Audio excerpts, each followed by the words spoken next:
How do you make meaningful change? How do you stick to the plans that you want to do? How do you implement going to the gym or changing your diet? How do you stick to it? Well, I think it comes down to making those things as easy as possible and making those things part of your daily life. So let's take stock of our life. What do we want to change? Let's say, for instance, we want to get as fit as possible, the fittest we've ever been in our lives. Well, we don't just go from 0 to 60 miles per hour in one go. We start small. So let's say you're stuck at a desk all day. Well, step one would be a walk.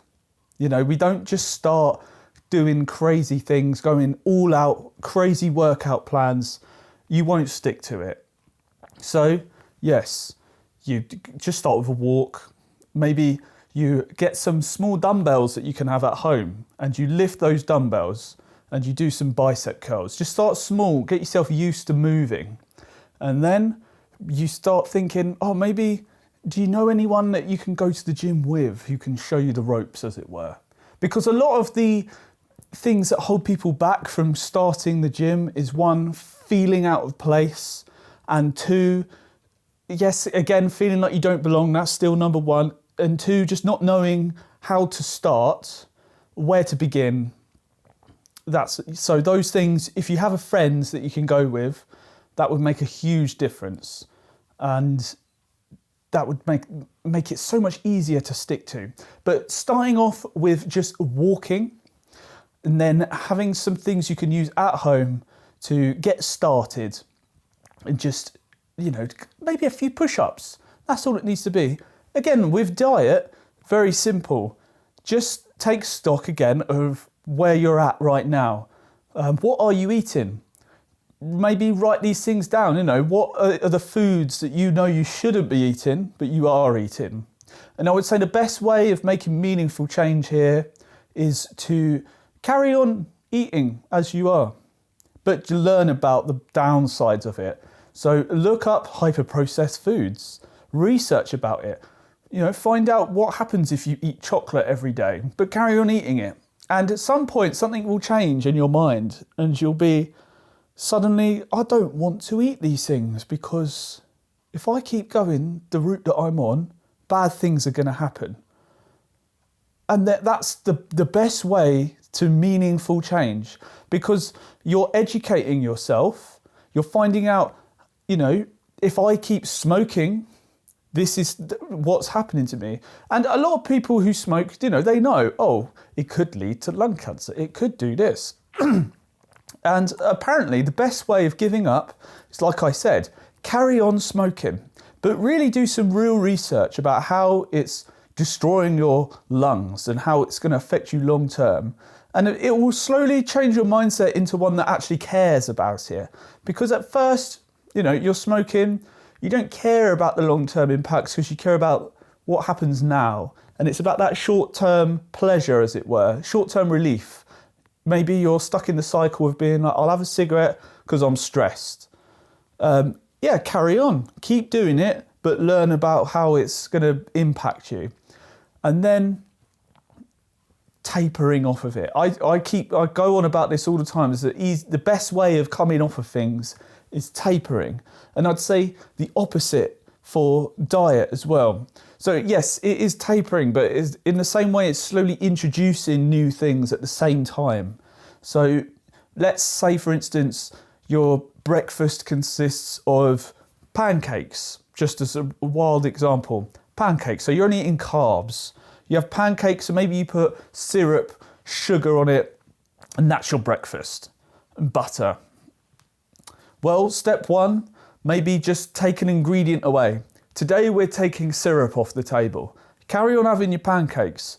And then next thing, after a week of that, maybe you get used to it. It's not so sweet anymore, but you get used to it. And then it's suddenly, let's take away the extra sugar we're throwing on. And then eventually it's like, let's take away the butter. Not that butter's that bad for you, real butter. And then it's, let's add something. So you got used to just having pancakes now. Let's add something, maybe a little tiny bit of fruit. One blueberry. Let's say you, for instance, you hate blueberries. 1 blueberry. You can eat 1 blueberry. Then add 2 blueberries. Then add 3, and then eventually you're having a handful of blueberries. And then now let's add a bloody banana to it. Now you're having banana and blueberries on your pancakes, and you've done it iteratively over time, slowly changing it, and now you don't mind it. And maybe you take a pancake off and you add, I don't know, some meat, like a bit of chicken or something. Bit of a weird breakfast, but you see what I'm saying here. You slowly change it over time. And yes, you want something that you like, but if you're used to eating like hyper-processed foods, like sugary foods or fast food, eating whole foods, it will taste bad compared to what you're used to. So you just have to almost just keep eating it until your taste changes. It's the only way to do it. So how I said there, iterative change, tapering off of those sugary substances and iteratively adding fruits. Same way for exercise. You slowly, iteratively add, today we're going to walk. We're just going to walk. And then a week later, we're going to walk and maybe do a couple of lunges. And then eventually you would do a couple of, add things until you're suddenly doing a gym workout. And, now it's time to get a bloody gym membership. And that's how you get started. Just make sure you do a little bit every day.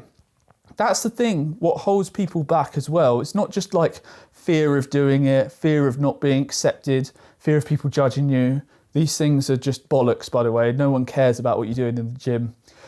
But just doing it.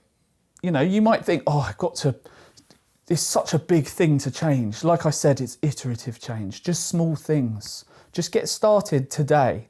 Make a small change today and do it again tomorrow. And do it again the day after. That's all it takes. Just start. That's the best way. There's no point waiting for tomorrow or next week or planning, I'll start in Easter, I'll start in New Year's, I'll start after Christmas. What's the point in waiting? Because you're much less likely to do it then.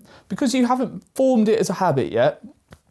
You're just going to forget. Like Christmas will pass, New Year's will pass, Easter will pass. Whenever that day that you wanted to make the change will go. And suddenly you'll be like, well, maybe I'll just push it back. Or it's not even in your mind anymore. Because you just completely forgot that you even wanted to make meaningful change.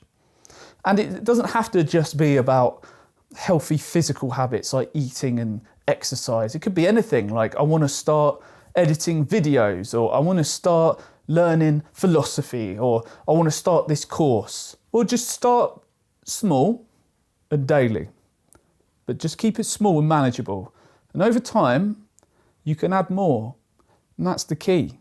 So start today, start small, and add change often, weekly, I don't know, slowly do more. That's how you make meaningful change, and that's how you stick to it. So thank you. If you like this video, press subscribe. It would mean the world to me because I like making these videos and I want to do some more. So I'll see you guys in the next one.